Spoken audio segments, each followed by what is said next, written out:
Hi Amos, here is your butterfly video.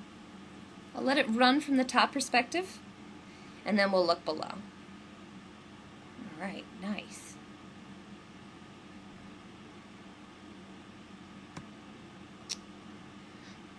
There's a lot of really good things going on with your stroke, Amos. Let me just scroll you back and I'll show you what I'm most impressed by. Okay, so,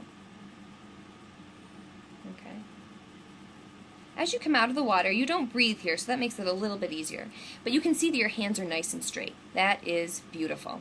Okay? It looks like you're really relaxed at the top of your stroke, which is called your recovery, your hands are coming out and then back in. And that's exactly how they should be. When you do take a breath, you come out a little high, so you can see the top of your chest here. I think that has to do with the fact that in your pull, you're initially pulling yourself up and then forward. We'll look at that underwater. But I really, really like how your hands are nice and straight. And even when you breathe, you do a good job of dropping your head so that your head is in the water way before your hands. Oops, you're a little out of the screen here. Let me just move you in a little bit. So you'll see if we move back, okay, your head is in and then your hands follow. And that's a great job. Let's see what it looks like underwater. All right.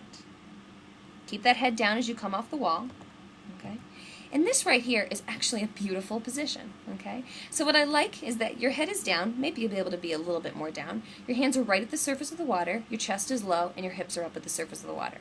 So that's you, just to show you. And this is Michael Phelps. And it's a very similar position. Hips and hands at the surface and chest pressed. That's great. Now, if we scroll ahead, let's see what it looks like as you begin to take your pull. Yeah, and just like I thought, you can see that the beginning part of your pull, from here to here, okay, is down. And when you pull down on the water, that pulls your body up. And that's what is making your chest come so high. That just makes it hard for you to recover over the top of the water.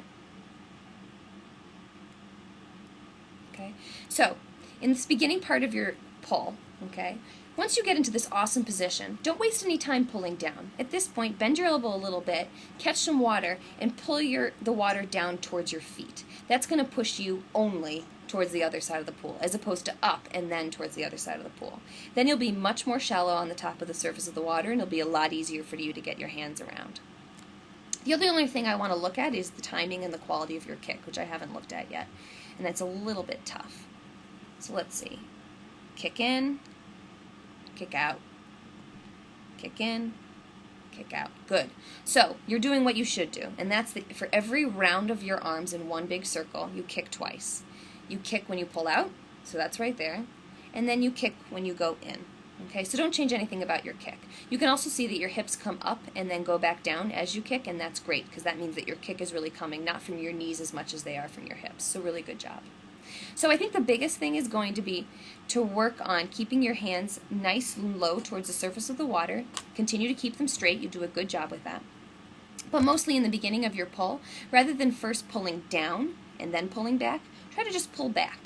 That's going to keep you much shallower on the top of the water, and it's going to make you be able to recover a lot easier. But you have a really nice butterfly. There's a lot of things that you do naturally. I think that you should work on this a little bit more because you're going to have a good career in butterfly ahead of you. Good job, Amos.